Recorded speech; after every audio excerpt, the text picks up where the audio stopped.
Hey everybody, this is my mask. I don't wear it here. You've never really seen it. I haven't really needed it since I was 35. But when I was 11, 12, 14, 16, it was my own. Kept me safe. It stopped you from what was seen underneath my mask. I was unwanted, unloved, and unworthy. At least that's how I felt. I have an identical twin brother. I talk about him a lot. You may have heard me mention him before. His name is Jim. When we were 11, 12, in that age, man, he was gregarious, outgoing, charismatic, confident. Everything I felt like I was not. There were multiple times in my childhood where kids would come over when my brother was asked to play, but not me. And as a twin, it was really hard for me to process why my brother was accepted and I was not. So I retreated into puzzles and books that convinced me from the mask. I got to play board games occasionally when my brother would play with me. So board games required two play. Man, it was fucking lonely. It was super lonely.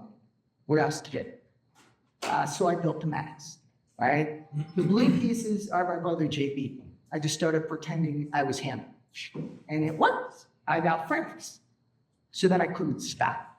And if you like this kind of music, man, I love that music too. I've seen them in concert every time. You like that book? Read everything by that author. You like that? So do I. Isn't it just true? Who cares? Just love me. Accept me. Be part of it. Want me there. By the time I was 35, and I could finally pull down the mask, every important relationship in my life was built on vapor and dust. Because everybody in my life was in relationship with the mask. They weren't in a relationship with him. You see, it's kind of deformed, like somebody sat on it. I did. It doesn't fit my face. It fit too well. It's not supposed to. It wasn't me. This is the first step that we ask boys to take on their rites of passage weekend. We ask them to identify the masks they might be coming in with and ask them to take them off for them and connect. Okay? Journeyman of Asheville, which I'm the executive director of, and on golden fucking mission on the train, choo-choo, was a rites of passage weekend started by two members of this very community. After their initiation, they thought, man, I wish a man of integrity like me now showed up to me that. And that's what we've been doing for the last 17 to 18 years, creating a space where boys can take a look at their lives and make changes and try to take a meaningful step onto the road to men of integrity. Because when I'm old and I'm dying and I can't run the world anymore, I'd like men of integrity to be in charge. And it's one of the main drives of what I did. I had the pleasure of going on a rites of passage 2 weekends ago at the Triangle with our brothers there. And the experience there for me was 10 times more impactful than my NWTA weekend, but only because I had the tools of the NWTA to take into that. The best I can describe, because I always tell moms now that I've been talking to a lot of moms this past week, we don't promise miracles, but we've seen a few. I'd like to just tell you the story of my boy named Jonathan. That's not his real name. I changed it, and all the information I'm giving here, this book is commissioned. But this was part of his walk through that rites of passage weekend that I was one of 30 to lead each voice through. Jonathan walked right in the door, looking me dead in the eyes and calling me son. 16-year-old, well-built kid. I struggled with eye contact in my life until, I don't know, my NWTA initiation weekend. I thought it might be a max. Turns out it wasn't. His grandpa taught him. His grandpa came from another generation and had instilled in him that kind of look another man in the eyes and call him sir. So I'm going to take this off. I'm going to hustle. Grandpa was a rock star. So was Grandma. Grandma's been doing this kind of work with women for the last 50 years, right? So she knows the power of transformation. But Grandpa was bringing Jonathan to the tribe because he needed help. He said, essentially, he's my boy. I love him. I'm nice thing. I'm old. And he's at the prime of his life. And he's going to need help and brotherhood when I'm gone. Jonathan's dad is an abusive alcoholic. And when Jonathan's mother was dying of cancer 4 years ago, while his mom's in the hospital, Dad dropped him off with Grandpa has this in the voice. Ton of anger underneath Jonathan. And Jonathan, being a well-grown kid, has been told by society he's unsafe when he's angry. He's not allowed to be angry. He's too big to be angry. So he has no outlet for this boiling anger of why the fuck doesn't my dad know that he had a really good woman? How does he know he doesn't have a good son? Shots in anger. And I got to see Jonathan take that pain and take a real look at it, identify how he was carrying it in his life, how it was showing up in his life. And he found a beautiful way to transform it and then offer it into the fire, where my man Grando said, Mama Nature can hold that shit. I was on that fire transformation part of the process, the last step in the boys' process before they got to return to the village triumphantly. And the work that boy did around the fire and his dad was more, just as real as any magician work you see in any room we've ever done it here. I saw another boyfriend, youngest boy, 13, on the autism spectrum, that kind of become the mascot for the group we had. And as he walked away from the fire to himself, not understanding I could hear him, as he said, I did it. And you could see him pick his frame up. I saw the transformation in real time. I saw what happens when men of this community, of this integrity, show up for boys like us. I forgot to put down some baggage from high school. Anybody else in the world? Don't get that. That's what we're asked. That's what we're doing. We're not going to save these kids from all of their traumas, but man, if we can save them from a couple of pretty big mistakes, that'd be a win in my book. I sincerely hope all of you are at Ropa and Jonathan is staffing as what we call the J-Men, so you all get to meet him. When he showed me the picture of his dead mom right before he left that he always carries on him, that's something I think hopefully can find. It was a very powerful moment.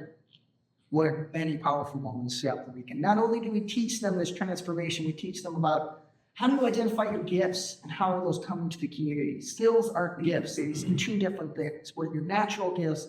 How are we bringing them to the community? I saw Jonathan turn to another boy during the circle and say, your pain is not my pain, but I feel it and I see it. 16-year-old boy to a 14-year-old boy who was kept hiding himself in his shirt during the discussion because he was getting a little too real. The growth of these boys set me on fire to continue this work. However, I need help. Mm-hmm. It's kind of the reason I'm here before you tonight. So I'm going to get out my lover here around Jonathan and get a little bit more into my king. Okay? We do a lot of things with Journeyman, right?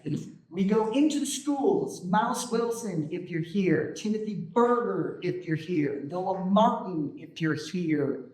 Wolf does not come here. Those guys come into the schools with me almost every single week, sitting in the middle school, sitting with those boys, building the connection. Kinsman and I and Timothy Berger and a couple others do a thing called IRL. I need guys for wood shop. If you can supervise a wood shop and understand tools, I need that support. For the school groups, I still need 3 more guys. I'm currently in 4 of our 5 school groups. My board of directors has asked me to take a step back so I can do other things like run the organization. So I do need people for that. We also have our Pathways program, which launched this last week. I'm really excited. We have 5 boys, to do this beta testing throughout the year, because the problem we were having is boys, they're not like me when I was a kid. They're not comfortable being outside. They're not comfortable going to campus. They're part of that digital revolution. So this Pathway program prepares them to be successful for the robot. Everything we do is about the rope pile, right? It's past weekend. Right? Everything else we do is just funnels and flavor to get the boys to the rope pile. Along the way, there's the Pathways program and our camping outing, which is coming up October 24th to the 26th. So, to conclude this little speech, because I never like taking a lot of time up here, because I understand how much people value their circles.